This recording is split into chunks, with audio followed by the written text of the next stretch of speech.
Hey, what's up everybody? I'd like to welcome you to another audio programmer tutorial. And in this tutorial, we're going to write our first custom user interface for our Cmajor plugin that we did in the last tutorial. This user interface is going to be written using a combination of JavaScript, HTML, and CSS. I'm very much approaching this as a beginner myself who's heading into a new realm of software development. So what I'm going to do in true audio programmer fashion, as I've done with all tutorials where I've been learning, is to try to explain my understanding of each part as we put this together. For some more experienced web developers, if you find that there are better practices or better ways of doing this, or if any of my explanations are incorrect, please feel free to correct me constructively in the comments below. Before we get started, I just wanted to let you know about the resources and services we have for you here at The Audio Programmer. Whether you'd like to learn about audio programming yourself through our books and community, looking for developers or advice through our recruitment and consulting services, or would like us to create a plugin for you through our development services, we offer all things audio programming. Come visit us at theaudioprogrammer.com to find out more. And without further delay, let's get started. Okay, so here's the Cmajor project that we created in our last tutorial. And as you can see, we have two parameters. So we have the frequency for a sine oscillator that we created, and we have the volume for our gain that we also created. Now, if we haven't declared a custom user interface, then it will create a generic user interface for us, and I can just demonstrate that now. The way to run the patch, once again, is Command-Shift-P. And then from the selector menu, you just select Run Patch.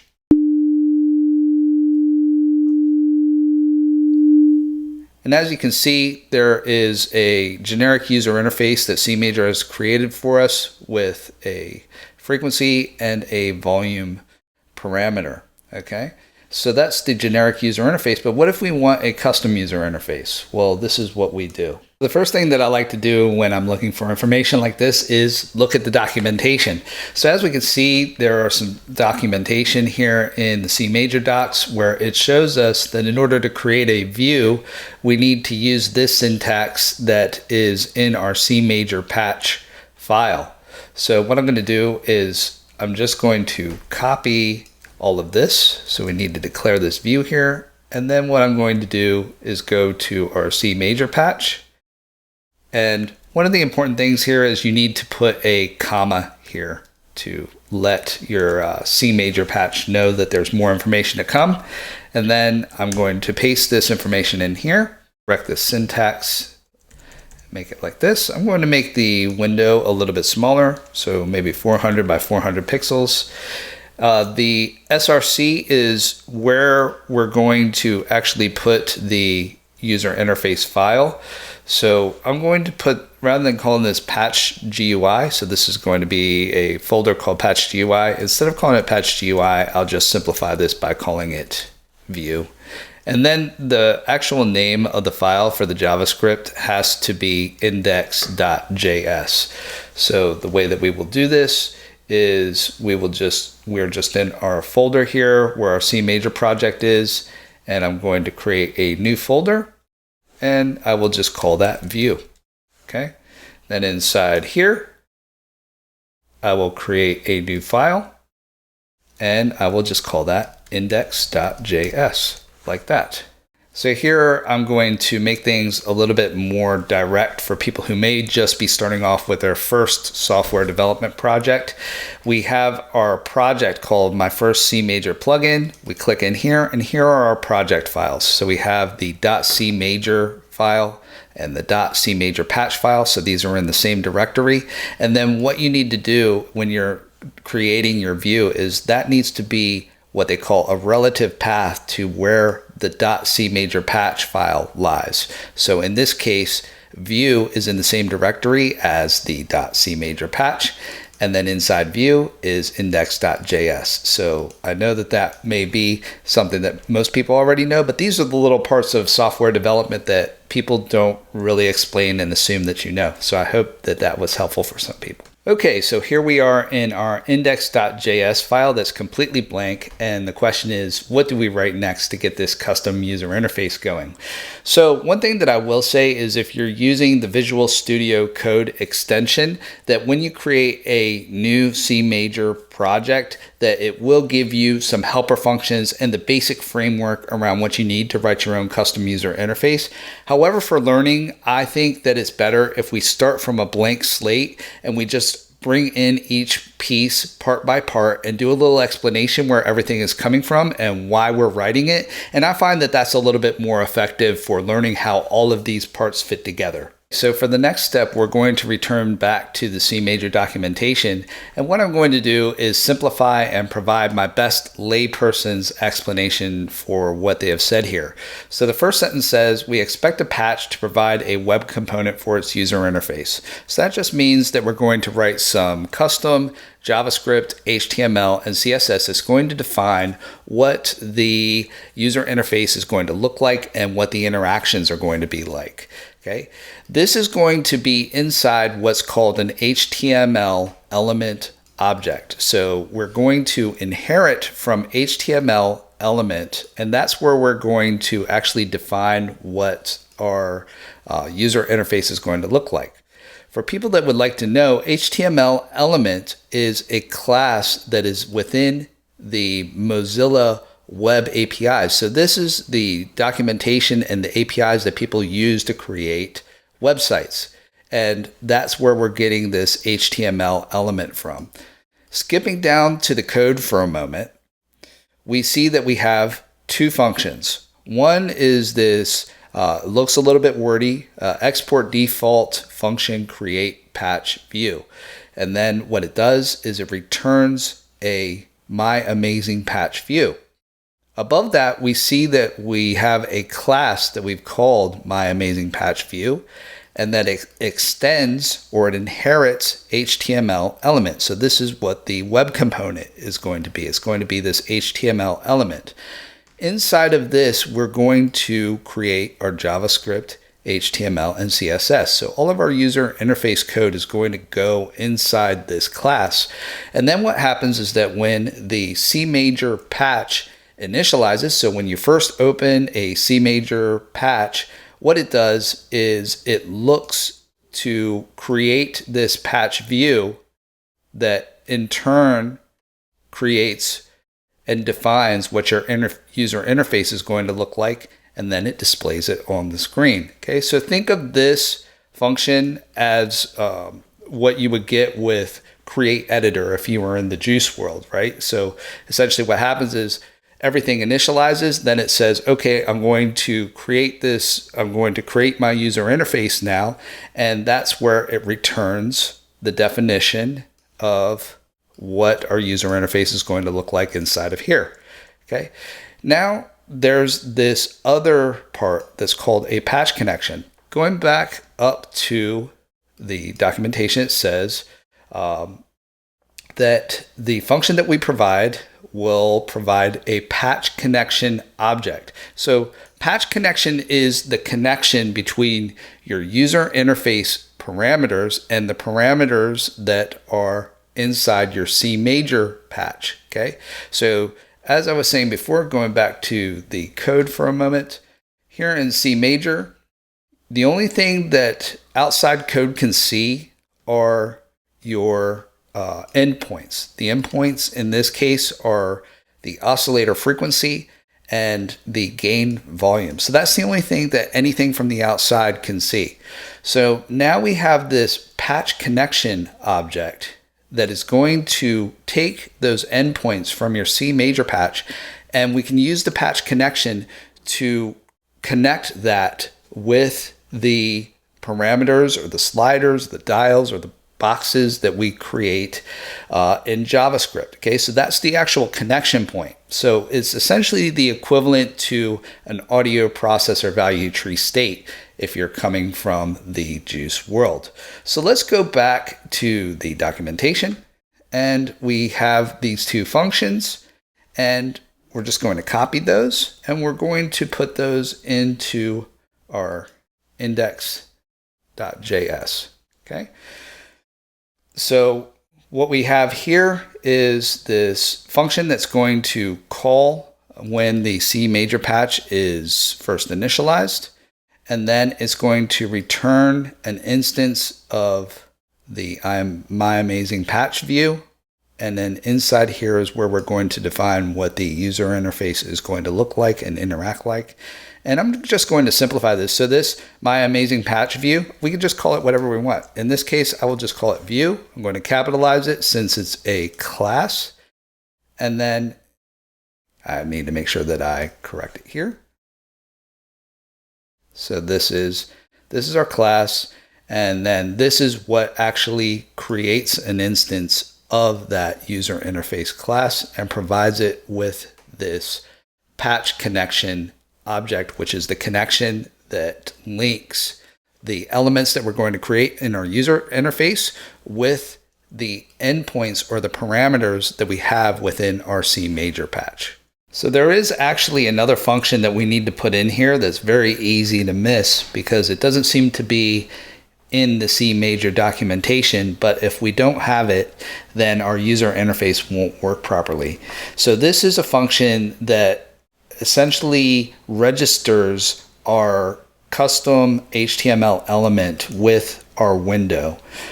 So the way that I found out about this is by looking at the C major generated code when we want to create a custom user interface, and I saw this function called window.customelements.define.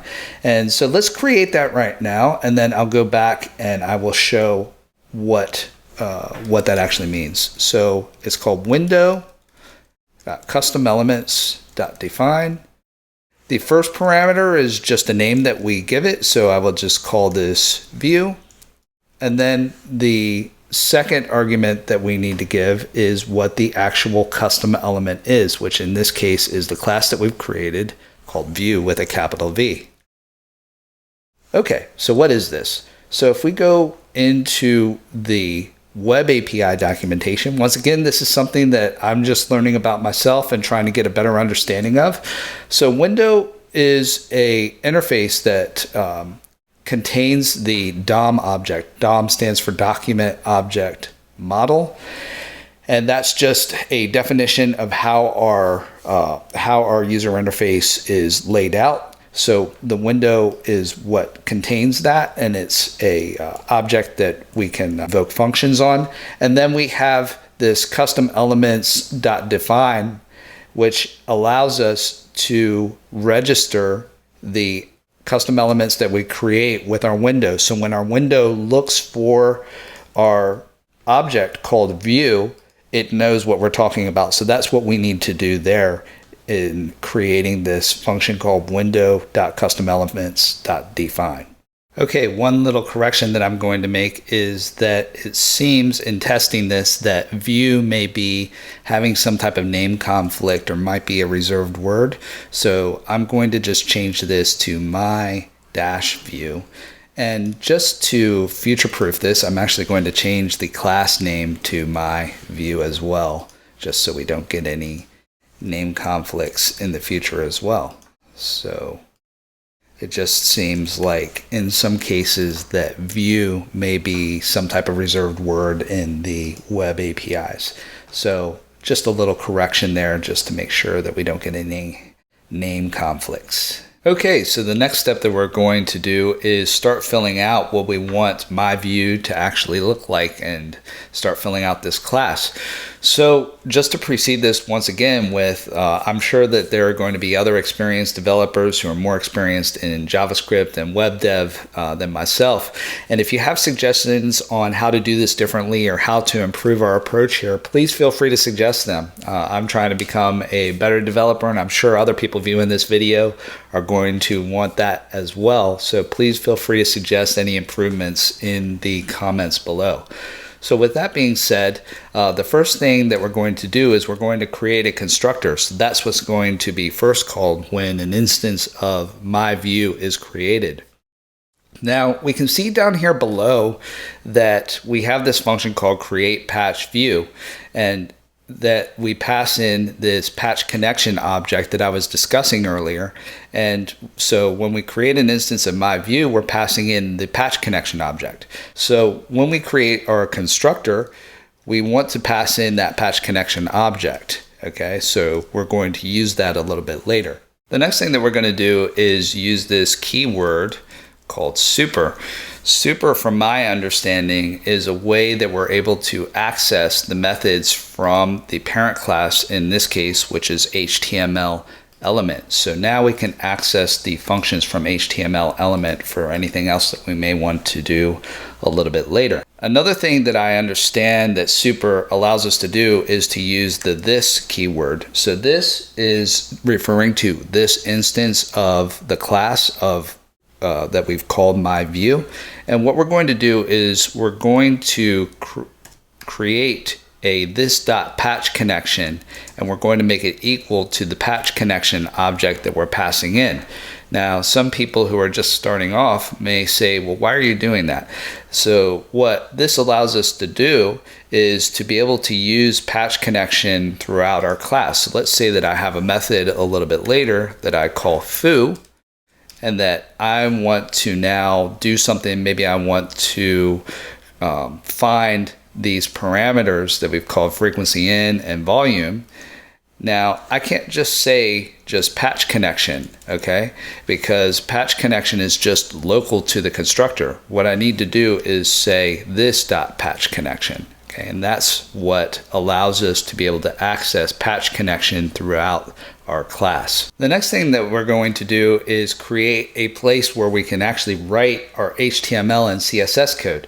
So we're going to do this by creating a function that we will just call getHTML. And what we're going to do in our getHTML function eventually is write the literal block of HTML and CSS code that we want to use a little bit later.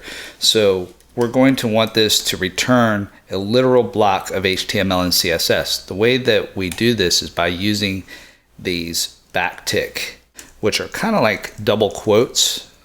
And what I can do is I can just put a few lines in here, and then I'll put just a comment here for now. Write our HTML and CSS here. And that's what's going to return when we call this getHTML function. Now, what we want to do up here is in our constructor, we want to have a way for that to be what displays when we actually create an instance of MyView.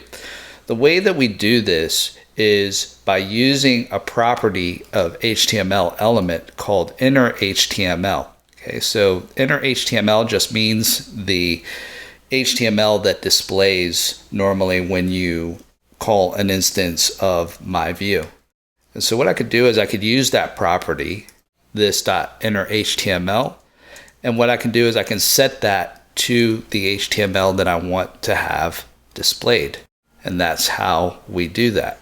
So now when this constructor is called, what it's doing is it is now setting the HTML to the HTML that we're going to write in this function called getHTML. Okay, the next thing that we want to do is we want to have a way to associate the parameters that we've created in our Cmajor code. So we have frequency in and volume, and we're going to eventually want them to be connected with some sliders that we create in getHTML. How do we do that? Well, there's a convention that we can use within HTML element that refers to how these are connected and disconnected. And so we have one method that's called connected callback. So this is called when the MyView object is created, and it will be the method where we will eventually connect the sliders that we have with the parameters that we have from our Cmajor patch. So it's literally just called connected callback. And then we want a way that when we close MyView or when we destroy it, what happens when we want to disconnect everything. So we want a safe way to do that, and that method is called disconnected callback. Okay, so let's summarize what we've written today. So the first thing that we did was create a function called create patch view, and we passed in this patch connection object. And what this does is returns the custom user interface that we want to create, that we've chosen to call MyView. And into MyView, we pass this patch connection. Patch connection, once again, is that intermediary object that allows us to access the endpoints or parameters that we've created in our Cmajor patch, which are called frequency in and volume. We will want to eventually be able to connect those parameters with some sliders or some dials that we create in HTML, and the patch connection object is the way that we do that. Now we have this function that we need to call called window custom elements define, and this is taking the class that we called MyView and it's registering it as a custom element that we want to be able to call up a little bit later when our window is created. Going up to the class called MyView, we are extending or inheriting from the HTML element class, which is in the web API. We have the constructor, which creates the object of MyView. And what we did is we called super. Super allows us to be able to call the parent functions in HTML element and use the keyword called this. We used this .patch connection to create a reference to the patch connection object that we're passing in, so that we will be able to use that a little bit later in connected callback or disconnected callback. We used the this.inner HTML to set the HTML that we want to display, and later on we're going to write the HTML that we want to display within our window using this function called getHTML. And what that's going to do is return the HTML and CSS that's going to eventually display in our window. Okay, so I know that was quite a bit to get through, and I hope that you learned as much as I did. If you're a person like myself that is just getting started with using HTML, CSS, and JavaScript, and you want to connect with others and learn together, be sure to join our community on Discord via theaudioprogrammer.com/community. In our next tutorial, what we're going to do is we're actually going to write the custom HTML, CSS, and JavaScript that's going to allow that connection between our Cmajor patch and the sliders that we will create, and actually finish up our simple custom user interface and create our first Cmajor plugin. So I hope you join me for the next one. Until then, happy coding.